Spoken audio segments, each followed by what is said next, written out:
Welcome to Thought Cops, coming to you live from the mean streets of Neo Chicago. I am Officer Kevin. And I'm Officer Grant. Hey, don't forget to like, comment, subscribe, smash the notification button, ring the bell so you get alerted to new episodes. And if you do all that, it makes it so we can keep the lights on every week. Yes. And for bonus episodes and more, head on over to patreon.com/thoughtcops to support the channel. I am reading that, as you can see clearly. Like, I had this moment, we hit record, and like I forgot the intro to the show. It was over 300 episodes. I don't know what the fuck happened. I just was like sitting here and I forgot what to say. It's probably because I'm here and the pressure's on now. I think so. Yeah. We have Derrick of Mega 64, Derrick Acosta. How's it going, man? It's going good. Happy to be here with the Thoughts police officers. Thank you. I was thinking it's like nice to feel respected. It is a term of respect that I use. Thought cops is a little bit derogatory. I guess there's a spectrum to what you could be known as. People who really hate you would call you the thought pigs. That'd be fucked up. And then people we're doing a public service. Yeah. And then like the fascist bootlickers would prefer to call you like the thought enforcement agency. Just elevate your government status to far-reaching. You know what? I think I want to see the oversight. Discord server. The Discord server needs to start using that term of endearment for us. The thought police officers or the thought enforcement agency? The enforcement agency. I like how that sounds. Very official. It's very official. Yeah. TEA. Yeah, and you're basically like Mulder and Scully of like the internet at this point. Pretty much, yeah. Anyways, happy to be here. Thanks for having me. How's it going, man?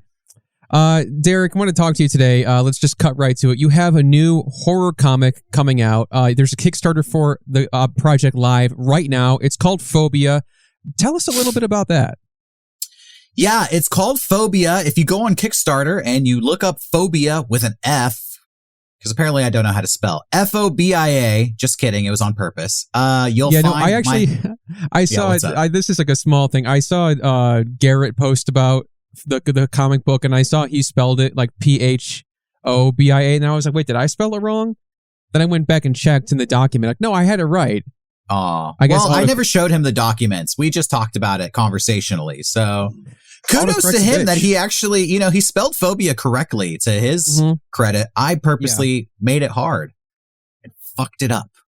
But do you think autocorrect is going to be your enemy when like marketing this book? People are going to be typing in the name of the book, trying to find it, and like, oh, I guess I can't find it. No. That's not how you spell that word. No. Yeah, it'll be fine. What sucks is I meticulously why does this always happen? I meticulously Google searched and researched, like, there's nothing else called phobia, right? No, you're good. And then I officially titled the book, and all this stuff called phobia, spelled Fobia, started coming up in my search results. And I was like, I researched this. But as far as I know, there is no other comic book anthology. So I'm in the clear. There's like a band, there's some anime from the 80s, but no competing product in the horror anthology section of the bookstore. So there was, I think, what was it, Grant? There was another podcast called Thought Police, or we're going to talk about that. Yeah. Well, I mean, there's a couple different songs. There were some Thought Cops, THOT Cops. We don't talk about that. There was Thought Police. I thought I was on that podcast. Is this not that podcast? Sorry, it's okay. We'll just move on. Yeah, pass. Couple of banger songs called Thought Cops. It happens. I mean, I would hate to like be trying to start a band or a podcast in this day and age with how every name gets taken for everything. Yeah, every good name is taken, so you have to just purposely have a bad name. But it is Fobia. It's on Kickstarter. I call it Fobia Horror Comic.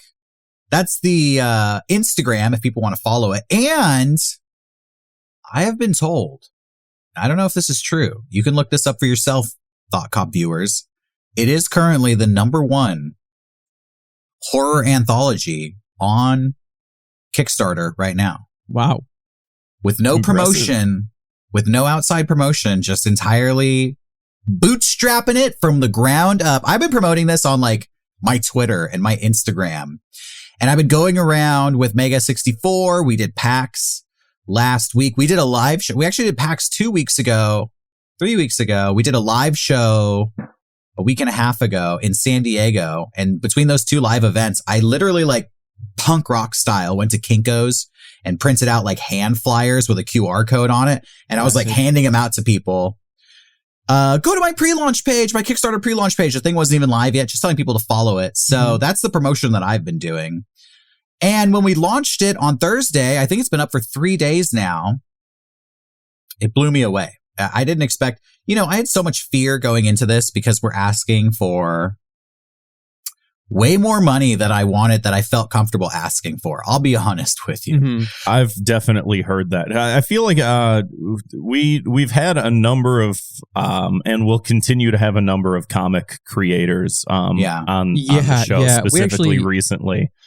Do you know Cheesy Manfredo? I think he called into like your show once to talk about that. He did the Pagliacci, Mick Pagliacci. Yeah, we had McDonald's him on last Pagliacci. week. Yeah, he seemed like a cool. I should work with him for Phobia. Yeah, how's Cheesy McFredo doing these days? He's good. He's got a new comic you can out listen too. To episode 307 of. He just also released a horror comic called Extra Souls. That's the move. It's Halloween time. Yeah, it's the season to scare people. It is the spooky season. But yeah, I have heard they'll set, or I can't remember, someone on the show said something about that. Maybe that was Grant from 3GI said something about like asking for more money than like you're comfortable with, but just because like you have to fund things and whatever. I don't remember who said that, but it was on here and someone said it, but like, you ask for more, but you say like, but this is how much things cost. Like I'd love to give things out for free, but it does cost this much money to do all these things. So. I'll break it down for you because I didn't want to like ask for favors. I didn't draw the comic. First of all, I wrote it. I created it. This was something I wanted to do back in 2014 and was working with some local artists in San Diego on for a short while. And we made some like rough sketches, but then it kind of just fell through and I put it on the shelf. Never thought it would happen again. Was kind of sad about it. And in 2019, no, not 2019, last year, 2022, was contacted by a comic book creator who's a fan of Mega 64. His name is Gon Yimke, cool guy. And he asked if I had any comic book ideas because he knew I was a big comic fan. So I pitched Fobia and we've been working on it ever since. And he kind of put me in touch with some artists and I got comfortable with the comic book creating process. I started reaching out to artists that I knew on my own. And I wanted to make sure everybody got paid for their work. I didn't want to rip anybody off. I didn't want to be, skeezy, shady. I wanted to take care of everybody. So everybody on the project is getting paid. I paid for it out of pocket, just to get the thing done. Yeah. And because I'd never made a comic before, I didn't want to go to Kickstarter right away because the stigma with Kickstarter is that you don't know what you're doing and you're going to ask for money and then you're just going to blow it because you just want the money and you have no plan. Many such cases. Yeah. Yeah. I didn't want to be one of those cases. So I felt like I have to create comics before I launch the Kickstarter. So we were going to create one issue and then I was like, I can't really launch a Kickstarter with just one issue. The plan was to do 6 issues total. So we created the first 3, which is they're like 2 stories plus some host segments, all written by me.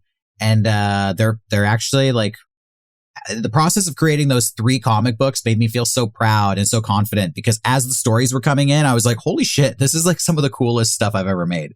That's what I was literally like reading the stuff, the artists, my words, but the artist had illustrated them. And I was like, this is way better than I ever imagined it could be. So all the artists got paid and I did some calculation on how much they needed to get paid. And I thought, you know what? If I just had like $6,000, I could pay all the artists. And we'd be good. And that's what I was originally going to ask for. But then like, man, Kickstarter has been my life for the past like 2 months in planning to launch this and putting together the process. I read. Yeah, I can imagine. It's a pretty meaty campaign. There's a lot of information. There's a lot of, which is good because a lot of people don't have the organization you have or don't have all the, stretch goals and everything in mind that you do. But actually, before we do talk about this more, I do have some more questions, but can we watch the campaign video, Grant? Yeah, I can pull it up thanks to the magic of screen sharing. That is amazing. Sure. Yeah. Invented Yeah. I'll get back to the story of why it costs so much money, but we'll watch the campaign video first. We'll put a pin in it and we'll check this out.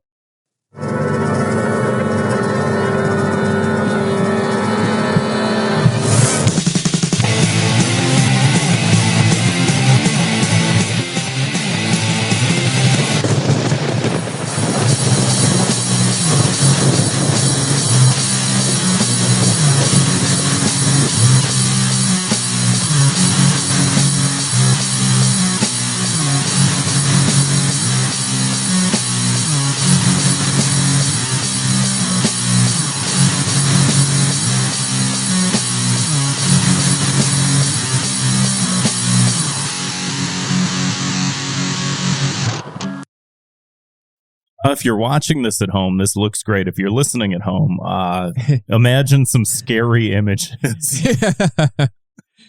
I forgot about that part. So that was an incredible video, Derrick. Watch the whole thing at home. Thanks. Don't be like us unless you got Derrick in the room with you. You can ask him more questions, which we're about to do.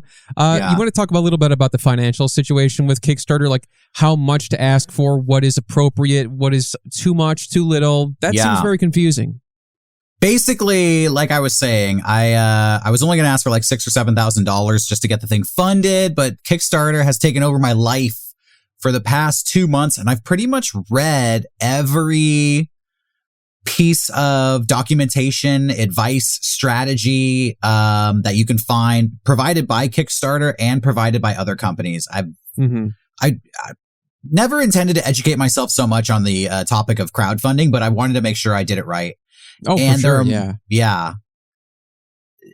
It's like so much stuff that I'm not even like reaching out to press outlets, like how to reach out to the press outlets, like how to find their contacts and make your story appetizing to journalism, which nobody wrote about the Kickstarter. So I kind of failed on that point. But anyways, yeah. So doing the Kickstarter calculator, it was paying the artist, but then printing the actual book was a couple $1,000s, and then shipping the book from the printer to my house was an additional cost, and then shipping costs to send the physical books out from my house to the backers, including the envelopes, the stamps, the shipping fees. And then you have to actually pay taxes on the money you raise from Kickstarter. Yeah, so you have to factor that into, and then Kickstarter, it's understandable, but they take a little cut as well. They take between 5 and 10%. So you have to factor that in too. So when you crunch all the numbers, that's how I arrived at my ultimate cost, which was $19,000, basically. That's crazy.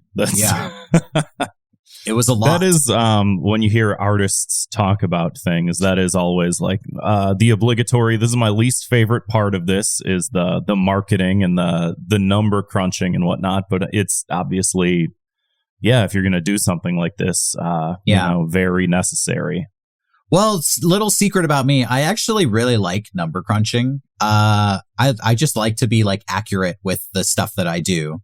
So I felt it actually gave me more confidence to, when I realized like, oh, I don't know what the fuck I'm doing, just asking for like a random ass number, like crunching the numbers and getting an accurate like target of like, this pays for this and this pays for that. And like, this is the core amount of money I need to really do this project. It made me feel like good. So, then I just felt like I just needed to convey that to the audience.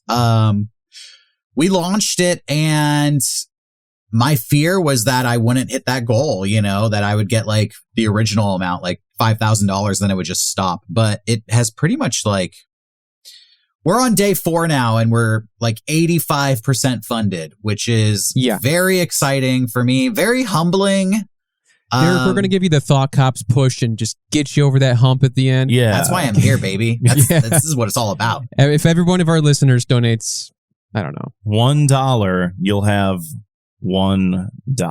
Well, you know what? More than that. Again, I crunched the numbers and I was like, I only need 500 people to buy into this book, which is not an unreasonable number. And it's not an extremely high number. And currently I'm at like 300 and something, 330 backers. I think a lot of people have been signing up for the higher reward tiers, which again, like makes me feel really happy and just grateful, humbled, and enthusiastic about the whole thing. Yeah, that's awesome. I mean, just to see people excited for something you're excited about is like, that just gets you to exactly where you need to be with this kind of thing. Yeah. Right. And I want to say too, like, this is like obviously a bit different than like Mega 64 videos, which you've been doing for so long. Do you feel like sort of refreshed working on something that's like completely different than YouTube sketch comedy? Well, yeah, I love horror. Yeah. And I'm always surprised to find out that there's so many people out there who do not like horror content because it's like my favorite genre. I don't know. You know, I will be honest, it doesn't have like the same impact for me that it does for some people, because I feel like there are like, I feel like with horror people, like they are like all in on horror. A lot of people I know, like I can appreciate it, but I feel like there is a level of like people who love horror watch like everything they can get their hands on, you know? Yeah.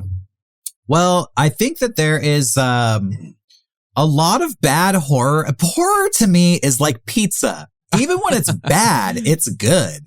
That's fair. Yeah. I've heard that analogy before too. It's just like, there's definitely like, there is like a certain like something to it. And I think what draws people to horror is because there's such a specific thing you can get there that you cannot get anywhere else. There's like a cheesiness that's like, whether it's like you said, good or bad or anything, it's just, it's still horror and it still holds that element of like something for people.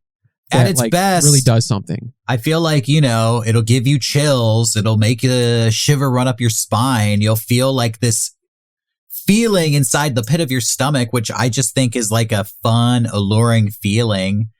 And at its worst, you're seeing people pretend to murder each other. Yeah. In horror movies. And they're being so dumb. And it looks so bad. And it's just like comedically bad. So the only bad horror is when it's in the middle, when like it's taking itself seriously and then they're not like being horribly like gory and awful and bad, and it's just the when it sucks is when it's boring. That's what I think. Yeah, I would agree. Yeah.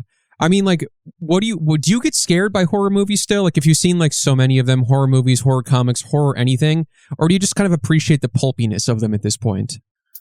I will tell you, a horror movie doesn't scare me like it did when I was a kid, but horror video games, I can't fuck with those, dude. I don't. That's a bridge too far. The horror video game, for whatever reason, is too scary for me. I don't like them. I mean, I like watching people play them, but I can't play them. With a horror movie, you just sit there and like it happens. You cover your face or whatever, right. But the movie will progress. A participant. Yeah, horror video game, it's like me stuck in a room trying to solve a puzzle while a guy's gonna like pop out of any corner and kill me at any moment, and it's way too anxiety inducing. Have you played any of the horror VR games? No. Okay, I was going to say, like, that sounds like it would be traumatic. It would be traumatic. I played a Steam game called The Mortician's Assistant, and it was too scary. I had to turn it off. I heard about that. That looked like pretty disgusting. It's real. It's very much like body horror. You're literally like taking cadavers and preparing them for funerals. You're doing funeral preparations on them, and it's super gory. You're like pumping the formaldehyde into them. You're like sewing their orifices shut. So if you are like, and by the way, I can't even watch like medical documentaries. I get so queasy. That's different though. Like I couldn't do that either. Like I feel like I can watch like any horror movie, anything, and be like, you know, get something out of it, but not be like too disgusted by it. But like a fucking like medical documentary, like that is I know it's not props. I know it's real. I don't like that. Yeah, I'm a visual person and I'm an empathetic person too. And I just feel like I feel the pain and the trauma when I watch that stuff. And it just makes me feel bad. The mortician's assistant, you're doing that stuff to, I mean, it's a video game, but you're doing that stuff to the cadavers, and then like ghosts of the people like show up and demons are there, and it's just like I don't like bad time. Yeah, I'm one of those. I don't get horror people. Too scary. I get horror people, but I don't get horror, and I am a person, is what I mean by that. Right. Yeah, too scary. I don't like it. I don't want to be scared. It's frightening. You know, some horror movies are just fun. Like, they're not even that scary as an adult. Yeah. You know, like... I mean, one of my favorite movies is, like, Evil Dead 2, and that's, like, your classical... Well, there you go. You know, whatever. Evil Dead 2, Return of the Living Dead. Even, like, my favorite series is the Friday the 13th slasher film series. And that's not even necessarily, I think at this point, because it's been around for 30 years, I don't think those would scare you. But the later ones in the series, like 6, 7, and 8, they're like so cheesy and campy. Right. They're just like entertaining and like, I don't know. I think that they're fun to watch. Yeah. Do you consider David Lynch to be horror or no? Is David Lynch horror? I think that David Lynch is like horror adjacent, but you know, I don't think he does like straight horror films. I think okay, because I feel like I've always like when people ask me what I like, I'm like, oh, I like David Lynch, and people are like, that's not horror.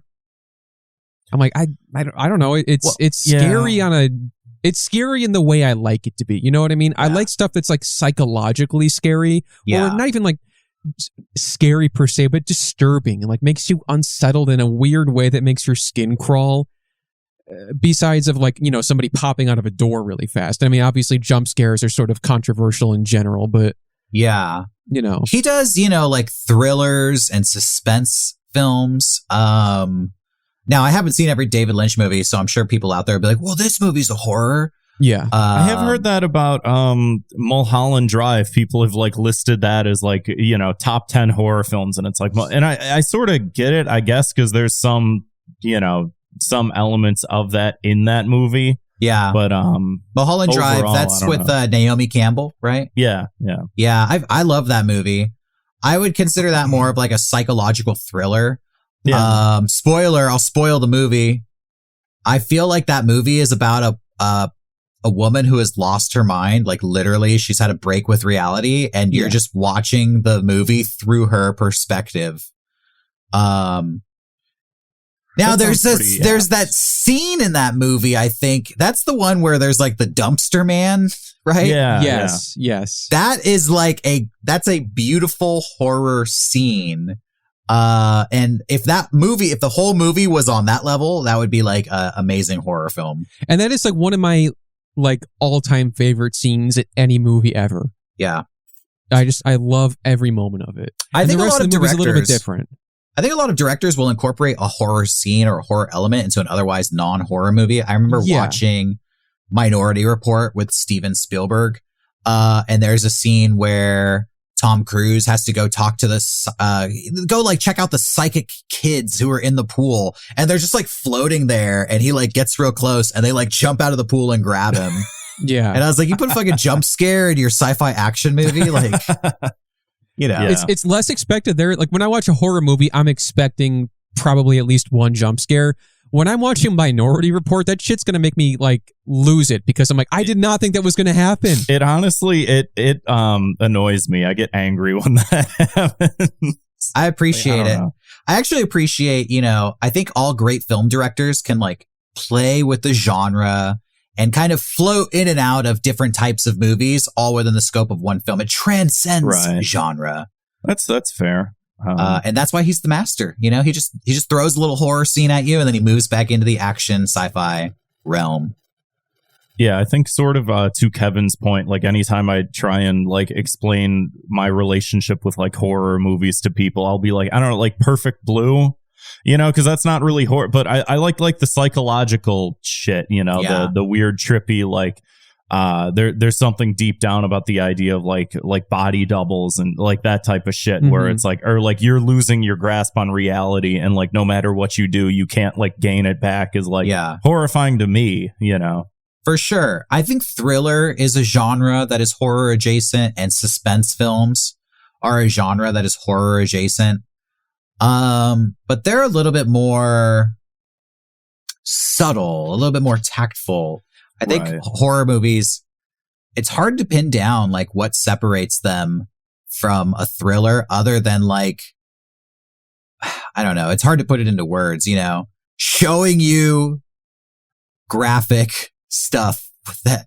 Yeah, no, it's like, I don't know how to put it into words either, but I also understand what you're saying. Like there is a difference. Yeah. And I think the term like you used, horror adjacent, does make sense because like, yeah, Mulholland Drive, Perfect Blue, in my head, they feel horror-ish. But when I think of like a horror movie, I don't maybe think of that specifically, I guess. They have scary plots and scary premises, but they don't kind of like... They don't like scare you. And I think maybe that was like part of my issue with them growing up. It's just like, I don't know, it doesn't click with me, but some of the other shit does click with me. And then I guess I do sort of develop a little bit of more of an appreciation. I think that what helped me get over my issues with it was watching that Super Eye Patch Wolf video on horror shit. If anyone's seen that, I feel like that was a good explanation. I haven't seen that one, but those Super Eye Patch Wolf makes awesome videos. Yeah, I seen the Simpsons one. Yeah, I saw his wrestling one, and he basically just explains like genres really well. Yeah, and he, I think specifically sort of went into the world of like horror manga, and it was like, oh, I can see like where you're, you know, the idea of like, like why someone would seek some of this shit out and like what people get out of it, and I was like, I kind of get it a little more. Yeah. I've actually been reading. Go ahead, Grant. No, I was just going to say, I've been reading a lot because I've been reading a lot more manga lately. Like in the last, I feel like I kind of fell out of manga for a while, and it wasn't until like probably lockdown when I started rereading some old series, and then like my old roommate, friend of the show, Nico, had a ton of like manga in our apartment, so it was like a lending library in our home, and I could just read a bunch of different series off the shelf. And I never read anything from Junji Ito until like maybe like a year or two ago. Okay. Mm-hmm. And it's fucking great. Have you ever read anything by him, like Uzumaki or anything like that? Junji Ito was like a big inspiration in writing Fobia. I tried to read a little bit of every different style of horror comic out there. Junji Ito, I feel like actually is one of the few people who transcends, like his mangas, I think are just good standalone horror medias, you know, like even if you don't like manga or comic books, like I recommend reading Junji Ito.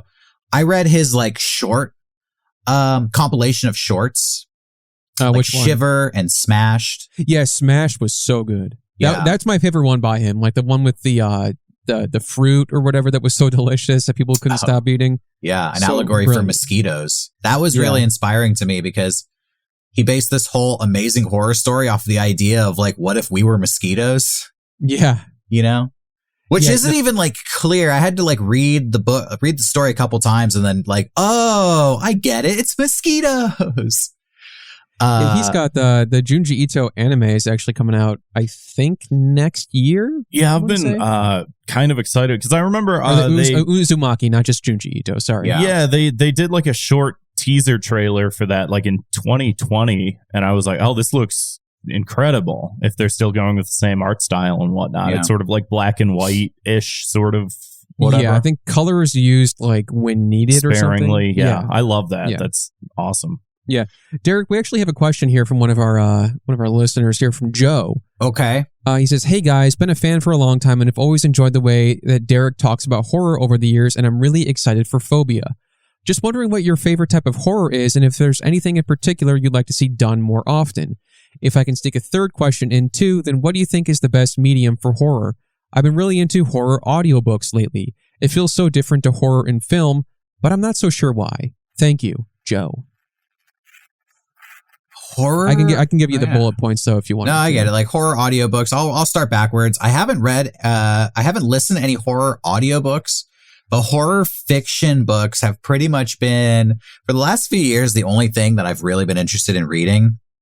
I read this book called The Terror, and I think it's my favorite book of all time. It's by this author named Dan Simmons, and it's about the real life, like 1800s, 19th century expedition from these people who were looking for the Northwest Passage, trying to sail through Antarctica. This really happened in real life. It was on a boat called the HMS Terror in real life, and they got frozen into the Antarctic and they were never seen again.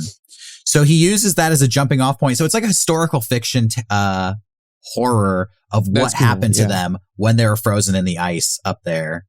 And they made an AMC show about it. I think the adaptation was not that good. But I love the book. As far as like what's my favorite genre of horror, I don't know if I have a favorite genre. I think I like it all. I like zombie movies. I like slasher movies. I like demonic possession movies. How about horror comedies? I like horror comedies too. Do you feel like and I'll just insert my own question here. Do you feel like there's, because I've heard people say that there's a certain part of the brain or whatever that responds the same to like comedy and horror, and that's why they tend to go well together? The amygdala. Do you think that's true? Yeah. In fact, I felt like when I was writing Fobia, I was like, I can lean on my comedy background for writing these horror stories. Sure, yeah. So for my book, one thing that I feel like is that people's attention spans are very short, and my attention span is very short, and I don't like stuff that drags on. So I purposely made all my stories short stories. They're like 5 to 7 pages, and they all have like a twist ending. I was also inspired by this sci-fi anthology written by Alan Moore called Future Shocks, where everything is like 5 to 7 pages and has a twist ending. And I read that Future Shocks was originally used. It was Alan Moore wrote it, but a bunch of artists contributed to the book. There was like a company that made Future Shocks, and whenever they had a new artist or writer, they would ask them to do a Future Shocks to test them.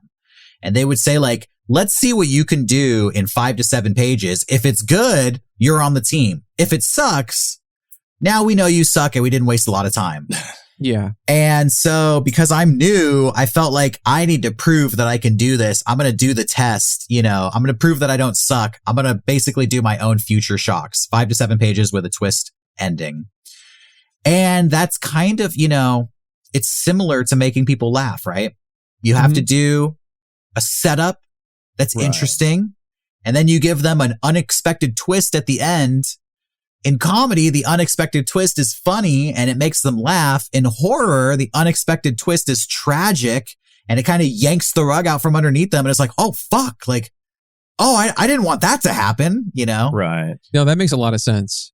Would you say that like Fobia is more of like a straight up horror venture, or would you say that some of those comedic elements like maybe like play through more purposefully, on more of like the conscious level than like the subconscious level of just going like, I have this experience with this, let me use this? But like, are there elements of it that are like inherently supposed to be like a little bit funny in any sort of way, or is it just sort of, I just think that it's my personality type basically is on paper. Like, the way I view the world is, man, this shit is fucked up and I can't cope unless I am finding a way to laugh at it on some level. Same. And I just think that comes through in my horror stories. Like, no matter what, they all seem like on some level, in my opinion, a little bit funny, even though some of them are like really fucked up, right? That there's stories about like serial killers in there. There's stories about like salacious men trying to maybe take advantage of girls, and what happens to them as they, as karma catches up to them. And in a way, there's a lot of like irony in these stories that you kind of like go, oh fuck, but then you're like, well, I guess he kind of deserved it, And then as I wrote on, I just really wanted to be entertaining, and so a lot of the stuff I think is, for example, I was really watching. I'll tell you a story that we're working on for one of the later issues is it's based on all the reality TV shows that I've been watching on Netflix. With my wife, we watch a lot of like reality TV, like dating and romance shows, like Love is Blind. and The Ultimatum. And, you know, I love trash reality TV. So there's a story that I wrote called Love is Dead. And it's like a trash reality TV dating show. And it starts with all these like sexy people, like just like these shitty MTV Netflix reality dating shows. But on Love is Dead, when you don't match with somebody, you get killed. So it's like, you know, people go on a date and they're like, nah, actually, I don't think I want to be with you. And they hit a button and like the room fills with gas and the person's like skin melts off their face. Yeah. And it's just like a vignette of like this really like heinous reality show from hell, basically. Right. Honestly, I've been watching a bunch of those with my girlfriend. I think that you and her were talking about a couple of them. I hope she turned you on to some good shows. Yeah, we kind of went tit for tat because I think I've literally like watched everything that's available. Hell yeah. Out there. Yeah, because sometimes I'll be watching those and I'll just be like, man, I wish one of these people would die. Some of these people are so awful. Yeah. You know, if their life was on the line, it would, if not really, you know, I don't want actual people to die, but if it was a movie about you're on a reality show and you get killed if you don't like, it would be so satisfying. Sometimes, you know, sometimes you get out for blood with some of these people. And then sometimes people have to, you know, you read a Reddit thread and people are like, these are real people, blah, blah, blah. And it's like, yeah, kind of. Who's that one guy from 90 Day Fiancé? That with like that guy with like no neck. What's his name? Yeah, no neck Ed. Big Ed. Ed. He's from San Diego. Yeah, that guy's like a horror monster already. I've like seen him. I was like driving around town and I saw him like sitting on the balcony of a restaurant. You know, just like I was like, oh, it's Big Ed. Does he live in San Diego? He's from San Diego. I don't know if he lives here still, but yeah. So yes, you know what's funny is if you go back to that trailer, you'll see one of the, and it's all over the Kickstarter too. One of my favorite stories is one called Baked Beans. Mm-hmm. And on the very first story I was working with this artist named Nick Goodwin from the UK, and we were working on a serial killer story. And he kind of complimented me. He's like, man, I just feel like I like your writing style. I feel like you could almost make a horror story out of anything, man. He's like, I feel like you could make baked beans scary. And I was like, I'm going to write a story about baked beans. He's British? Yeah. That's the last thing he wants to hear. Ooh, scary beans. No. Yeah, they also his worst nightmare. They got different beans in Britain too. Yeah. I actually like them better. What kind of beans do they eat? They cook them in a tomato sauce instead of like your traditional like barbecue sauce or whatever. Oh, so baked beans are already kind of scary to him as a concept to begin with, possibly. I see. Yeah, they throw that in as part of the English breakfast, which, you know, I'm also a fan of. People like shitting on British food, but I don't know. Throw a bunch of sausages on a plate, and don't. A broken clock is right twice a day. I will say I do feel like baked beans is inherently a funny thing. Yeah, so that's like sort of where my question came from, because as we were seeing some of the stories and whatnot, I was like, beans. Like, is this supposed to be like a comedy? You know, whatever. Yeah. But it's not funny. It's a story about a man who is haunted by beans. Like everywhere he goes, like beans are showing up and they're tormenting him. He throws all the beans out of his house and he wakes up the next day and they're all back there. He wakes up in the middle of the night and his bed is filled with beans. That would suck. Does it end with he shoves a power drill into his right temple? It ends even better. It ends even better. You find out his whole backstory. He's the heir to a bean fortune and he's inherited a bean factory. And, you know what? He's a little bit of a psychopath. It's almost like a Telltale Heart type story where he did. I was thinking of the movie Pie, where he's just. I never, Darren Aronofsky. I don't think I've seen Pie. I've seen some other Aronofsky bangers, but I need to go back to his, that's his first movie, right? Yeah, that's, I think, worth one watch, and I don't know if I'd watch it again. It's a little slow, but yeah, ends with him power drilling his temple, because I can't stop thinking of the movie, the number Pi. You know what's crazy, Grant? His other movie, The Whale, ends exactly the same. Wow. Yeah. I didn't know. Except it's a 6-foot long hoagie that he shoves into his face. He almost choked in a damn meatball sub. Yeah. Oh, that's a scary movie. I love The Whale, by the way. Oh, me too. Yeah.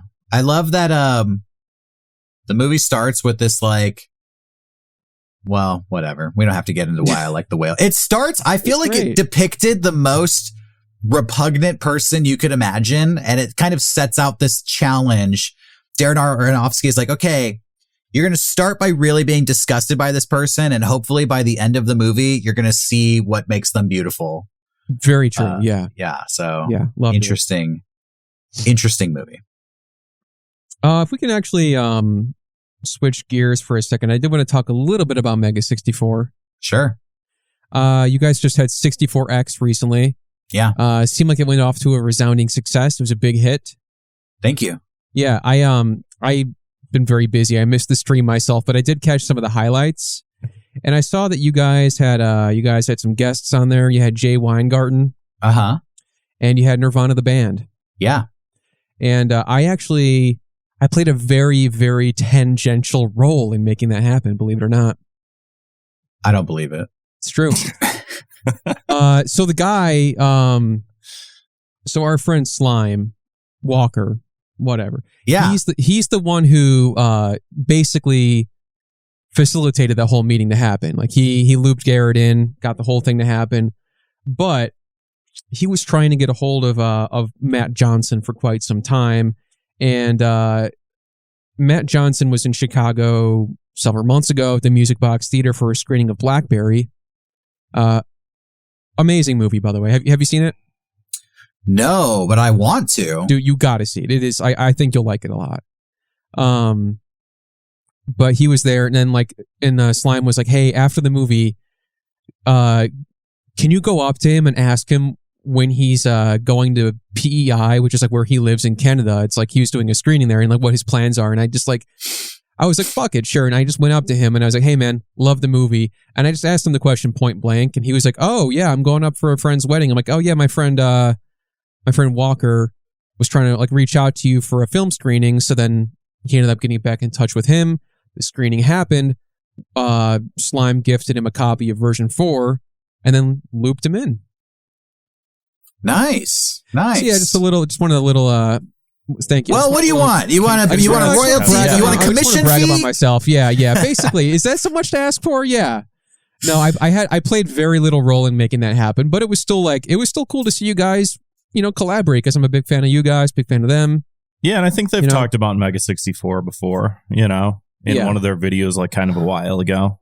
Yeah, so we did a call with Matt, and he was very full of praise for Mega 64. It kind of makes me even feel like uncomfortable when you're talking to somebody who has so much success and they're like, "Oh my God, like you're so great." And I'm like, "Yeah. Do you think that happens a lot? I think you're great, yeah. We should collaborate on stuff." But he was like an old school, like he knew shit from like way back in the day. And I was like, wow. And he kind of said like, "Yeah, I grew up watching this." He said, "You guys really inspired like the kind of stuff we make, so far as like just filming stuff out in public and just not breaking character, and to hell with if anybody knows what's going on, like you just go out and do it." Yeah. Which he kind of took that formula and went to the moon with it. Like, right. He's extremely successful now doing movies. And so it was kind of like this residual, like he's saying we inspired him, but then seeing everything he's done with the formula, like inspired me back. I was like, well, shit, man, like we should be fucking trying harder with the stuff we do. I did last night. I watched the film The Dirties for the first time. I know we sort of talked about it. I just saw it yesterday. It was great. Especially like, not to spoil it or anything, but like the two jokes he tells at the end, like when the build up happens, and it's like, okay, he sets up the cameras and whatever, and then he does what he does, and then he said, I was like, holy shit, this is, I feel bad laughing, but it was fantastic. Yeah, that's a great movie. Big fan. Yeah, but yeah, we should. We should possibly do Blackberry as a Fire Bros review soon. Yeah, perhaps. I just watched it for the second time a couple nights ago. Oh, look at you! Yeah. Oh, it's a double watcher, huh? It's that good. Mm-hmm. Okay. Yeah. I've heard good things. I do want to watch it. I feel like there are a lot of movies out right now that are, I don't really know how I would describe them, but besides like kind of like product advertisements, like what was that? There's like a movie about like the Nike shoe recently. Yeah, it's definitely, it's going that way. That looked like trash to me. Yeah. BlackBerry is different. I'll say that. BlackBerry it's telling the story of what is more or less a failure, and just like, right. It's very different from like a lot of the other product placement movies because it's not sponsored by BlackBerry. And he also like after the movie, he did a Q&A and he, so half of the inspiration for the movie was like not just the story of BlackBerry. It was also like, I forget the name of it, but there's a book about the team who made the original Doom video games. Oh. Okay. And like kind of like the sort of like frat house mentality that went on behind the scenes and like how it was just some guys goofing off and making games and kind of just like not really knowing what the fuck they were doing to some extent. I haven't read it myself, but like I know a little bit about like some of the background behind that, and like that definitely also comes through in the movie. But anyway, it was cool to see him pop up on 64X, and I'm also I love Jay Weingarten too. Yeah, so that was cool. They were great, so we used to do game days, which was a live event, like day long, kind of like a mini, our version of a convention expo, but it was just like one day in a hotel panel room. Yeah. And then we would take this trip to Disneyland. And when COVID hit, we kind of had to shut it all down. And post-pandemic, it hasn't really, things have changed so much with the way they run Disneyland. It's not really possible to take the group to Disneyland. And let me say too, I worked so closely with Disneyland to make game days happen. I'll take, credit where credit's due. Game days was kind of like my brainchild. I was the one who brought it to Mega 64. I said, like, we should do this convention. The other guys were like, we don't really know how to do that. I was like, just let me work on it and I will I'll figure out a way to make it happen. And so I worked really closely with the hotels and with Disneyland. And I kind of found Disneyland does not want you to bring 500 people to their park. They don't fucking want that, man. You think these guys hate money? They want you to be a family of 5. That is what they are set up to handle. I would ask them like, hey, we have a huge group. Like, where can we get lunch all together? They're like, yeah, I don't know. I'd be like, can we just block out a time at a restaurant? And they're like, well, for like $50,000, we'll give you, an hour at the Aladdin Oasis restaurant. And I was like, that's not really, what I had in mind. And, honestly, they were just like, no, dude, come to the park and figure it out. I was like, okay. You know what? Like, and I went there a few times and like, shocking how well it worked, given the limitations they put in place. It was pretty seamless. Yeah. Hey, meet up at this. I think it was just like, there was just like different landmarks you can kind of meet up at. Hey, we're going to be here at 2. We're going to on here at 5. Everybody meet up here at 9. We had to put all that infrastructure in. I even asked Disneyland, we're bringing 500 people to your park. Could we get a group discount? They're like, check it out. $6 off per ticket. Wow. I was like, oh, so it's only $172 now. Nice. Thank you. I mean, times 500, that adds up. But I mean, you do get the sense with Disney World, Disneyland, whatever, like they do want it to be a totally immersive experience. And that is only totally immersive when it's just you show up with your screaming children or whatever. And then even like riding the rides, we're like in line for Space Mountain and they're like, how many are in your group? And I'm like, at least 50, because we would split off into different groups. So it'd be like 50 people with me and 50 people with Rocco and 50 with Sean. And then like some people were just out doing their own thing. And I'd be like, we're all wearing a Game Days shirt. So when you see the last person wearing a Game Day shirt, that's the last person in our group. And they would you would see their brains scramble like, okay. Well, that's weird. I could let 16 of you in right now. And it's like, okay. There's definitely like, you see that with like bridal parties a lot where it's just like everyone's wearing, friend of the bride or whatever. And they're all wearing the shirt or whatever. And they'll show up with like groups of like 50 people or whatever sometimes,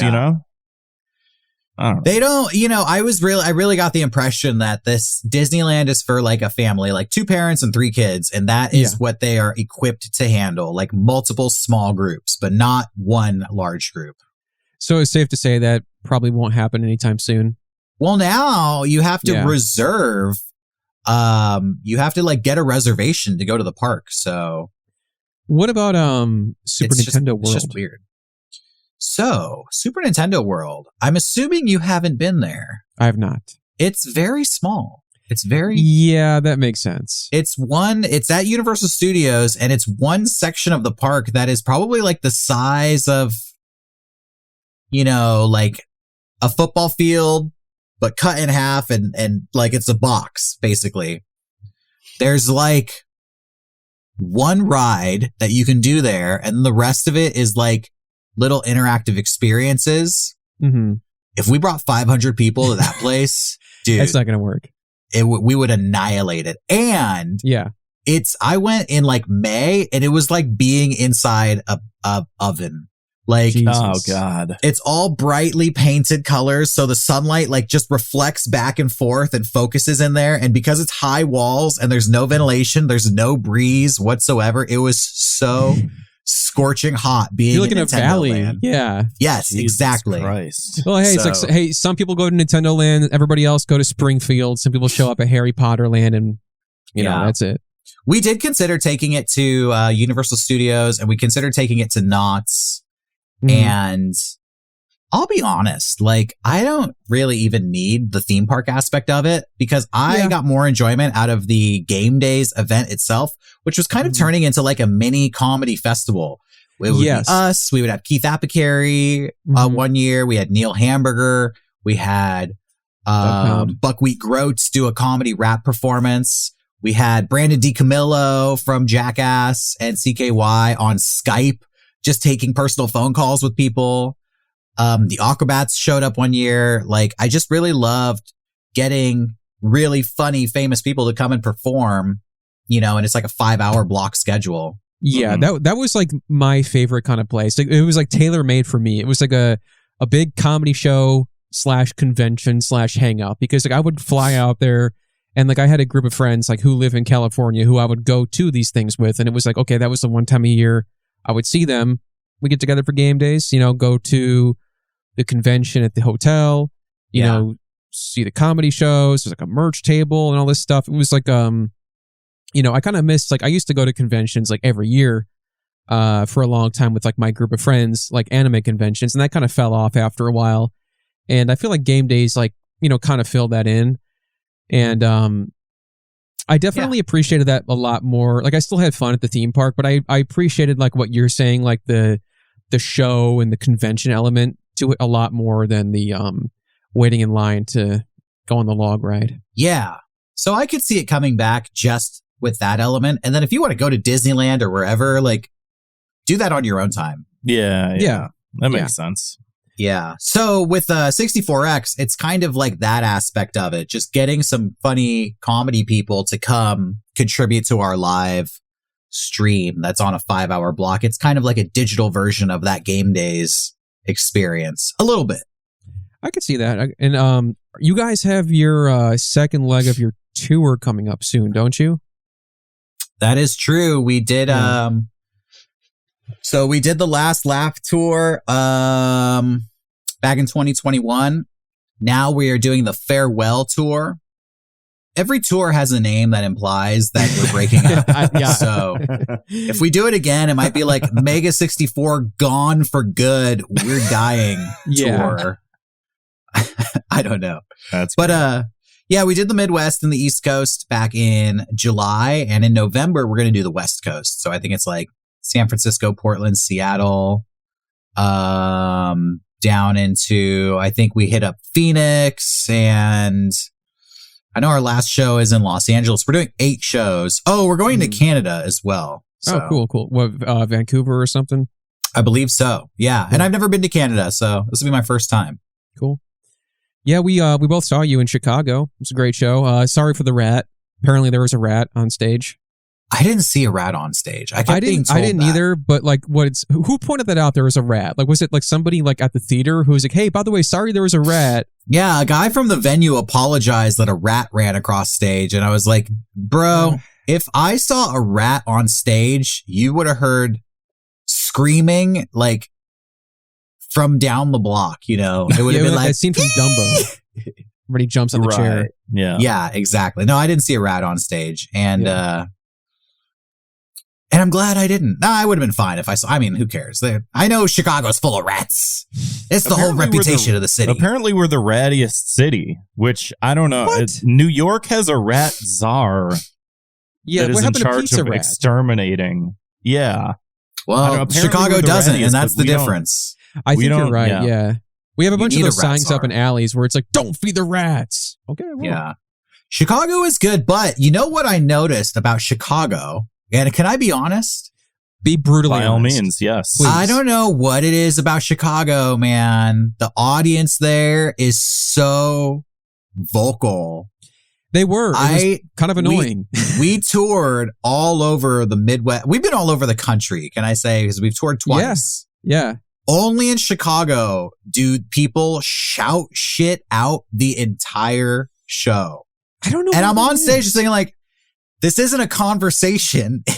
No, this is a show. It's so annoying because this is also like a comedy mecca. You think people would be used to like knowing how to act at comedy shows here, but they're not.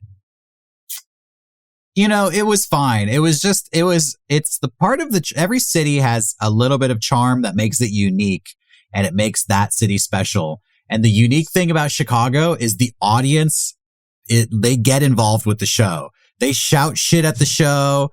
They laugh and they heckle and they answer the hypothetical questions and they just want to communicate during the show. It's weird. I feel like I've never gotten that vibe, but I did notice that at the show. I don't know if that's, like if that's a city specific thing or if that was just like that specific audience or anything like that. I did appreciate Rocco telling people to shut the fuck up. Yeah. Yeah, we didn't experience that anywhere. Milwaukee, Detroit, New York, Philly, they have Boston, fucking manners, Baltimore. I guess. We don't. Only in Chicago were the people like talking at us the whole time. I feel like I haven't done like a live comedy show in a while, but I feel like it did still happen sometimes. Like that, like there was like one night, like I was on a stand-up showcase like 4 years ago or something, and this guy, like everybody else in the room was quiet, and this one guy felt like I remember this, yeah. I don't think you were there for this one, actually. It was like this one guy. I remember a different one then. That's because it happened so fucking often, apparently. Well, like, yeah. This guy kept having a conversation with like everybody who went up. He's like, that's true. Yeah. Oh, it happened to me. It's like, I don't fucking care. Like, this is, I can't even see you. It's so dark out there. I don't know who you are. You're a disembodied voice who's annoying the shit out of me. I mean, it was weird. I didn't mind it, but it was definitely like, didn't throw me off, but it kind of warbled me a little bit because every other town we would just be like, what do you think of this? All right. And moving on. But in Chicago, I'd be like, I hate them. Like, it's just awkward. Yeah. And like, for example, like this guy, like it was like the last comedian of the night. And the guy's like, the last comedian goes up and he's just like, you want the mic? You think it's so funny? Like, come up here. No, come up here. Yeah. And like everybody in the audience was like so sick of his bullshit. They're like, yeah, go on. Everybody's like turning around. He's like, no. And then he ended up getting so pissed off. He stormed out. He's like, fuck you. And then just like slams the door and leaves. Hell yeah. Hilarious. And he left his girlfriend there alone too. Wow. God, she needs a new guy anyways at that point. Yeah. Yeah. Honestly. I mean, I have to assume they broke up that night or stopped seeing each other. It was that bad. I feel like I scroll TikTok a lot and you see a lot of comics that like do stand-up sets and whatnot post a lot of like their crowd work stuff, which a lot of times is like clapping back at a heckler sort of thing.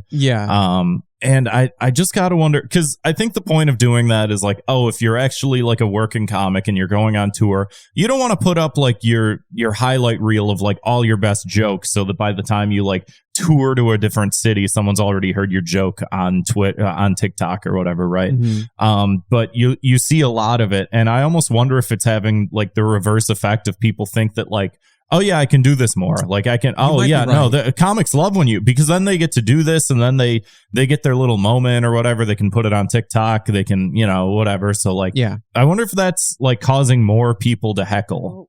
I think it's also like, social media has emboldened a lot of really stupid fucking people who don't need to have a voice. Not everybody needs a voice. And that's going to sound bad out of context, but like there are a lot of people who could just stand to shut the fuck up. And no, I, think I don't need context. I agree. Like everybody, not everybody needs a voice. Everybody is like, they get a little bit of traction on social media and they're out in their real life and they think that they're the most important person on the planet. They're the main character. They're such hot shit that they think that they have to be heard by everybody at all times in real life when they don't. And that happens at these comedy shows. And I think that's what we're seeing in more is because people are just so like, think they're real life more, shit posting. Yeah, really think they're a lot more important than they are and like just don't have like the respect for like, hey, I'm at a show. This is not about me. People didn't pay money to see me. You know what I mean? They paid money to see. Like it just pisses off everybody else too. Like it still was a great show, but like I just remember like turning like, I'm like, God, I wish this guy would shut the fuck up. We were raised as kids to think like everybody's entitled to an opinion. And it's your big opinion, mistake, and you're entitled to have it. And I was like, yeah, but that was before everybody had a fucking computer in their pocket. Nowadays, you're not entitled to an opinion. Shut up. Like you can have an opinion, but keep it to yourself. Unless you're an expert in what you're claiming to have an opinion on, I don't want to hear it because there are so many conflicting opinions out there. It's hard to sift through all of them. And you really need to be discerning about whose opinion you are taking to heart. And life would be so much easier if you could just get like the valued expert opinions, kind of like filtered out. So you're listening to like good input. Because now that we've given everybody a megaphone and a platform, there's just a lot of bad input out there. It couldn't be more easy to discern like who that person is at a comedy show. Gee, I wonder who I should listen to. Maybe the person on stage with a microphone. Everybody else, shut the fuck up. Please. Yeah. I'm not even saying please. You just listen and just be quiet. Yeah. Just let the moment happen. Yeah. Anywho, speaking of people with voices, we do have a few voicemails. Oh yeah. Okay. And Grant, we actually just had an extra one that I got it came already. in, and I think it's important to play. I suppose so. But yeah. If you want to leave a voicemail, 312-788-7361. You can also send an audio file to thoughtcopspodcast@gmail.com. If you don't want us to hear your voice and make fun of, you do a little stutter or something and we all laugh at you. If you don't want that, we don't do that. But if you think that we're going to do that and you don't want that, you can just type a nicely worded email like Joe did and send that over to thoughtcopspodcast@gmail.com. And with that being said, I'm going to go ahead and play 3 of these voicemails that we have here. Hey, Thought Cops. This is Shadow Forks. I hope you're all having Dude forgot his own name. You're just going to have to bleep that out. I'm sorry. I was having a great day speaking with Mega 64's finest. I'm Shadow Derrick Forks. today. Derrick, I have a question for you. I noticed recently that you folks had done a collaboration with the individuals from the hit Nirvana, the band, the show, famous for their We Shop channel with a lyrics bit. Oh, yeah. I didn't even realize that was them for the longest time. Hackers are some of the funniest pals since Mega 64. And I think Mega 64 and Nirvana, the band, the show, go together like peanut butter and Tom and Jerry. And you need to like do more stuff with them. But no, in all seriousness, any cool stories you can tell about like kind of collaborating with them or anything you can kind of tell my good pals here over at Thought Cops who may not know about the Nirvana, the band, the show. We reviewed those people, why they might like their content. Yeah, they're if they like yours, Derrick's, because I love your content. And I love Nirvana, the band, the show. Anyway, I think I'm going over a minute, so fuck. Anyway, have a great day. Have a great week. And kick some ass out there. Kill some video games. They don't deserve life anymore. You got it, Shadowfox. Shadowfox out. Shadowfox, I'm sorry. I think that wasn't an accident. I think he meant to say Shadowfox. Man, that's vulgar. He was. Yeah, that was too purposeful. Too purposeful. Yeah, so, I mean, from what it sounds like, your working relationship with Nirvana, the band, is pretty new, right? Yeah, I mean, I basically had one call with Matt Johnson. It was me, Rocco, and Sean. But, we didn't really know what they were capable of contributing to our show. We didn't know the level of involvement they wanted to have. And they sort of made like a mini episode, more or less. Well, yeah, they did. But they're in the middle of working on some projects of their own. And so they didn't even have a lot of time.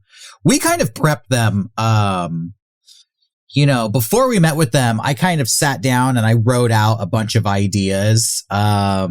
I'm the ideas guy, at Mega 64. Everyone needs one. Everybody has their special talent. And I do think that the thing that I contribute the most is actually like writing and scripting and planning stuff. That's kind of my forte. And so I gave them this concept of like, we're going to need an announcer at Mega 64X. Every convention has a really annoying announcer, but you never see this person. It's always a disembodied voice. What if you play the announcer and the gimmick here is that you pre-record everything and you pre-record for every circumstance. So the bathrooms are open, the bathrooms are closed, the bathrooms are on fire. And then you make a documentary about that process. And Matt, this is my first time on a phone call with him. He actually took the phone took the call, did a FaceTime from the back of a moving car, which I could never do. He did the call with other people in the car. It was like showing them off on camera to us. And I was like, hi, everybody else in the car. I guess you're in on the meeting too. But he's such a, meeting him and talking to him for that one time, it's obvious that he is very intelligent and very quick. And even before I was done explaining the idea, he was like, got it. I 100% understand. I understand what you're saying. And I kept like explaining like, yeah, but and then you could do this. He's like, nope, I get it. I know what you want. I can film this and the only thing is I can't edit it. So I'll send the video to you. So it ended up being like kind of a short call. And then he just took that little prompt and fucking went with it and then sent us all this footage. And then Rocco actually took the time to sift through it. I think Rocco watched a lot of Nirvana, the band, the show to kind of internalize their editing style. Mm-hmm. So Rocco put that together. They shot it and Rocco edited it. Amazing. I didn't know it was Rocco until I read it like in the description. I'm like, I thought that they did this because it is, like you said, just like the show. Yeah. Well, he's very good at like Rocco himself can adapt to different people's styles and he can see what somebody has done and be like, I know how you did that. And he can replicate it very well. Very cool. So, and then too, we do have similar styles. They were influenced by us. We kind of traffic in the same type of comedy. So I think we understand the setup and punchline kind of flow of doing videos like that. So it just kind of like worked. Did you guys like cross paths like over the years at all? Like at conventions or anything like that? I don't think so, but they're also in Canada, so they're in Canada, so I don't think we did. A lot of people, they're not allowed down here, were influenced by Mega 64. We're like, I came to a panel back in 2009. I was like, dude, I was 24 and you were 12. Like, I don't remember you. I'm sorry. That was a long time ago. Let's hit this next voicemail. Yeah, I think that took care of all the questions, right? Yeah. All right. Close enough. Yo, a few months back, Derrick mentioned having a story about how he beat a speeding ticket, I think it was, but as far as I know, he has yet to tell it. So, can we hear it? Yeah, Derrick, can we get a Thought Cops exclusive on... I fought the law. I fought the law and I won, y'all. Wow. I beat the speeding ticket. You can beat a speeding ticket. I am living proof that it can be done. Well, tell us, how did you do that? Listen, I'm going to tell you out the gate. I can't say if I was speeding or not. Okay. Legally, I'm going to leave that up to you. Leave that. That doesn't matter. That doesn't matter. It doesn't. People always ask me, like, were you speeding? And I was like, that's not the point. Doesn't matter. It doesn't matter if I was or if I wasn't speeding. It doesn't matter if I was accused of going 90 something miles an hour. Was I really doing it? That's not the point. Could the police prove that I was doing it? That was the point. Okay. And they could not prove it. They couldn't prove it. And I got this speeding ticket. And immediately I was like, this is bullshit. I was driving to Disneyland, actually, or maybe I was driving to like Knott's Berry Farm. I was going to a theme park in Los Angeles, and I'm from San Diego, so it's a long drive. You want to get there fast. That's all I'm going to say. And I got this speeding ticket. It was like 8 a.m, and I didn't let it ruin my day. I stayed positive. I just put it in the back of my brain, like, I'm going to fight this. And as soon as I got home from the theme park, I Googled search how to fight a speeding ticket. And there's actually a Reddit post about it, where this guy breaks down everything you have to do.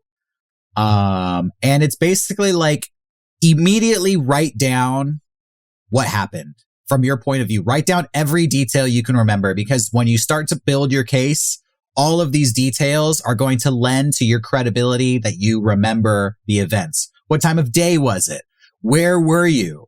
What was the weather like? What was the sun position like? What was the temperature? You know, like, where were you going? Who was in the car with, like, every detail you can remember? What did the cop do? What did they look like? How did they smell? How did they smell? Yeah. Important. And basically, I made this argument via a letter. And then the second thing they said is file for extensions. Delay it as much as you can, because that will give you, it's basically going to come down to your word versus the police officer's word. Yeah. And if you do it after a month, the cop will remember you probably, but you can delay it and delay it and delay it. I think up to like 3 times. You can delay it by like 9 months or something like that. Don't quote me on that. Look it up for yourself. But I delayed it like almost a year. I kept writing them for extensions. It probably also depends on like what state you're into, you know. This was for California. Yeah. And eventually, after I delayed it for as long as I could, my final letter to them was pleading my case. And I basically looked up, how does a police officer know that you're speeding, right? Good They question. have the traffic gun where they can like get your radar. Or they do something called pacing, which I found out, where a cop will drive behind you at the same speed as you, and they'll look at how fast they're going and be like, well, you're at least doing that. So I actually made this diagram in Photoshop, and I explained the story that when the cop pulled me over, I was in the farthest left lane of the highway next to a wall. So there's no way the cop could have been using a radar gun and getting me on the left side. And I said, if he was using a radar gun, he would have to have been 4 or 5 lanes over from me, with cars passing in between me and the police officer. Sure. So had he used a radar gun, there's no way to say if he tagged me or if he tagged another car in between me and him. So that immediately like eliminated, like, you can't get my speed on a radar gun. Then I said that we were driving on a curve, and I looked in my rear view mirror and I saw a cop car. It was a police motorcycle, actually, approaching me from behind as I was approaching dead stop traffic. Like, there was traffic jam that I was driving into. So I was kind of like slamming on my brakes. And I remember the cop came up to me and he rolled down my window and he said something like, I got you going like 90 miles an hour towards a dead stop. Right? Those are the words he said to me. So I wrote that down in my report too.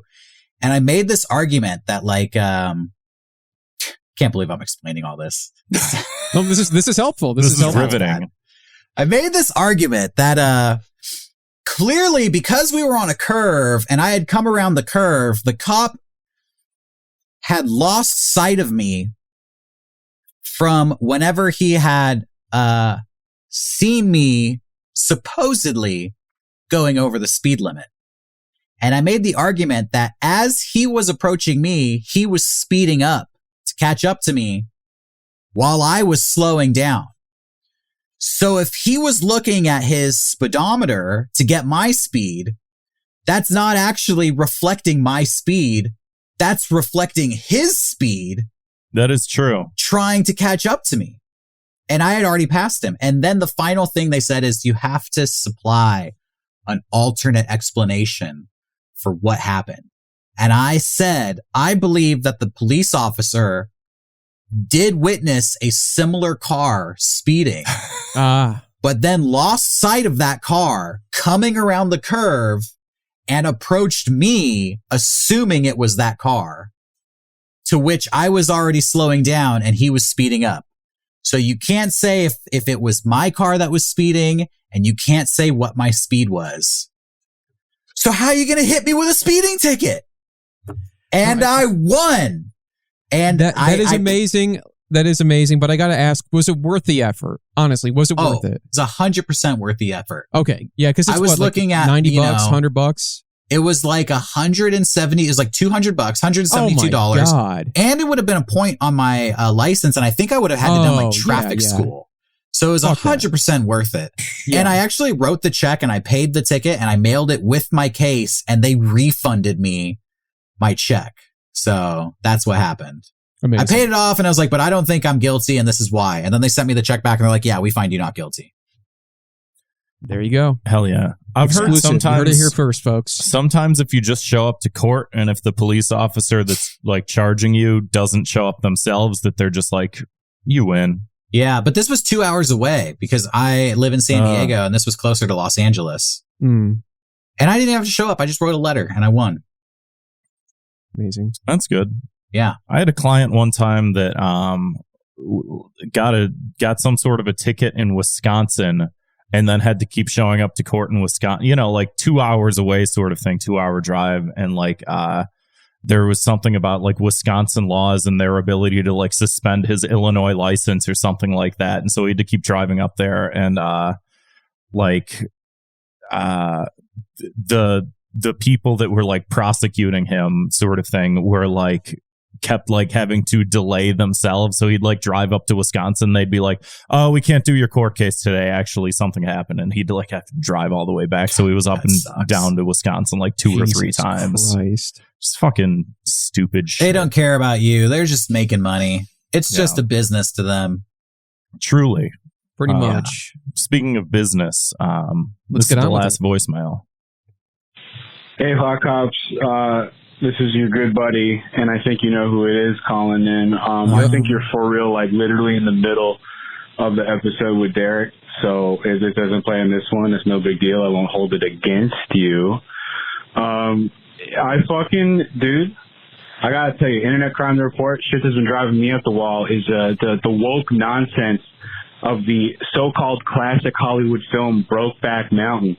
It's apocryphal and insane to imagine that two cowboys might be gay, and I think that that's insane. I actually had a proposed fix to this. Perhaps AI I know where this or is going. CGI could be used in effect to go back and right this wrong. I thought it would be much cooler if they were neither were gay, but instead hated each other, like classic cowboy style, and wanted to kill each other and fight.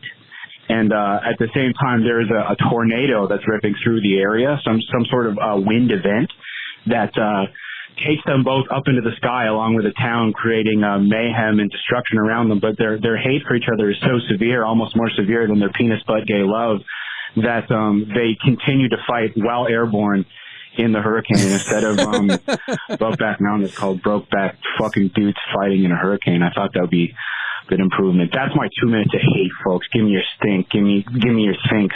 Give me your thoughts. Let me know what you think of that noise. That might need a bit of brief explanation. That needs maybe a lot of context. So, okay, first of all, that was our friend Slime. That was the man who brought together Nirvana the band and Mega 64 for one show, one day only. That was him. And what he's referencing is an infamous post in our Discord server. Okay. From somebody who's no longer there, and I'm actually gonna find it and read it here. I'm not gonna say his name, I'm not going to say his name. It's just funny because this morning, I feel like I saw this sort of come up, but my eyes just kind of glazed over a little bit, and I didn't really pay attention to it. It was from like earlier this year. Somebody who's no longer there had a post, and then for some reason, Slime just randomly thought about it today and like reshared it in the server. And then here's the full quote. This guy says, "Nah, you know what movie they should make? Brokeback Tornado." But instead of two dudes fucking, it's two dudes fighting outside during a tornado, and they become airborne and continue the fight in the skies. Apropos of nothing. Apropos of absolutely nothing. So the context is there's no context. The context is just I was reading someone else's insane thought. Yeah, he just out of nowhere, he's just like, you know what, Brokeback Mountain? Fuck that. How about Brokeback Tornado? And no one's gay, and instead they're fighting, and also there's a tornado happening. And like they could still be gay and fight each other, you know? I think no, he did clarify they're not though. In this one they're not.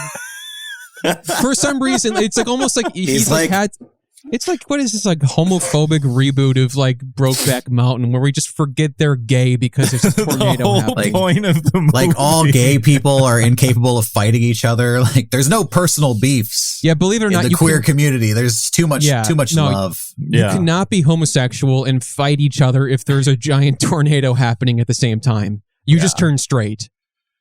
Yeah, that's actually how the third Matrix movie ended, and it was, basically, kind of terrible. So that movie already exists.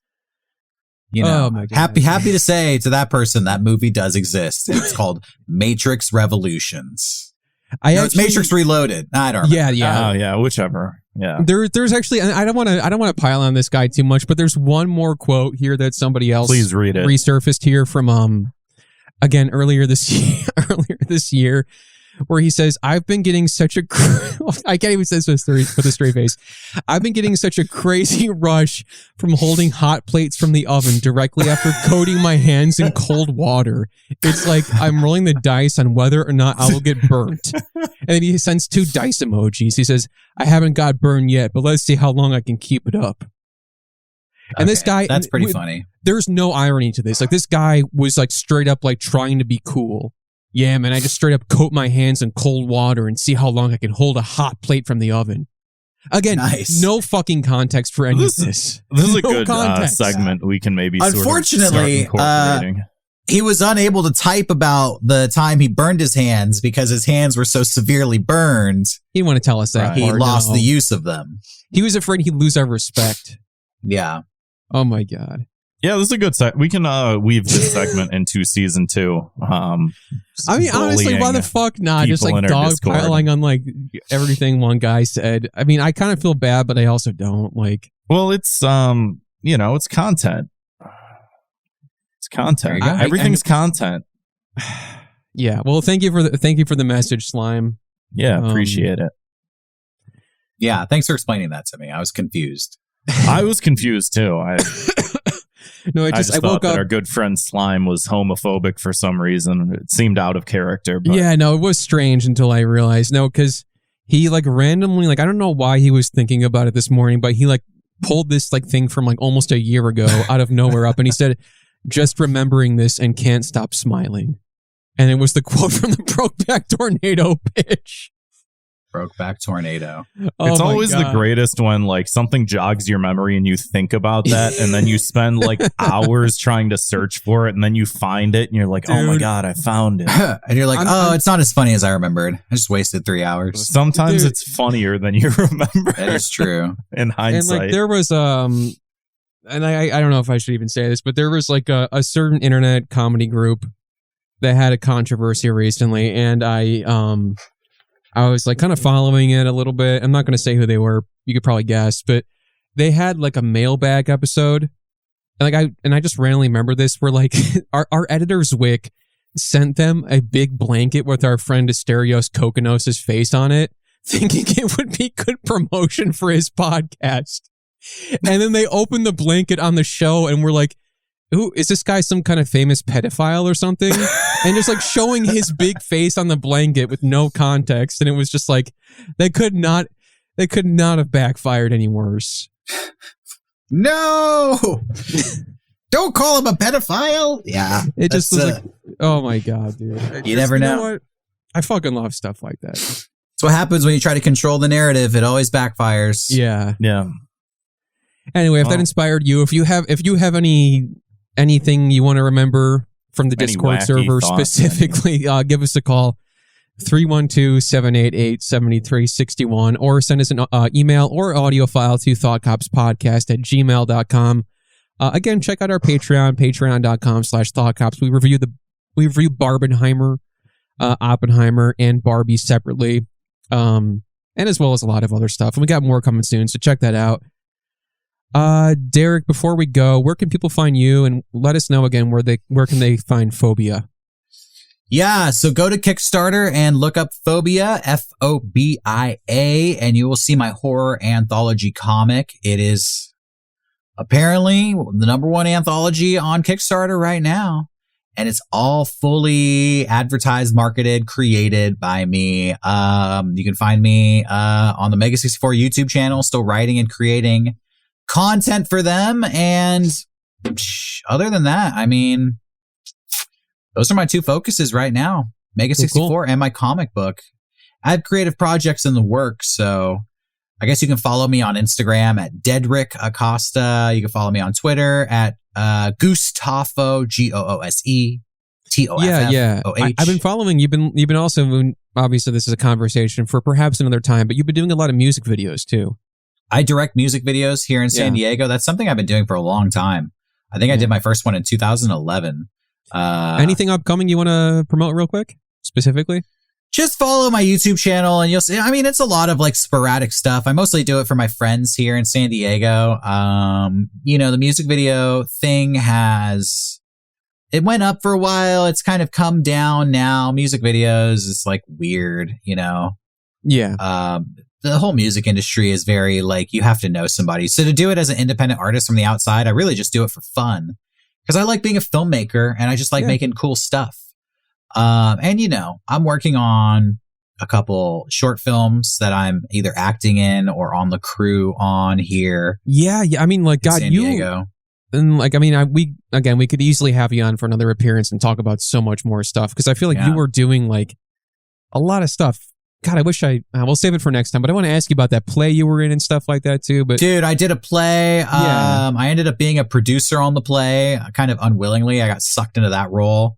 I did write a lot of the Mega 64 live show. So that helped with, and directed that. So that helped, like, just been doing a lot of live stage stuff.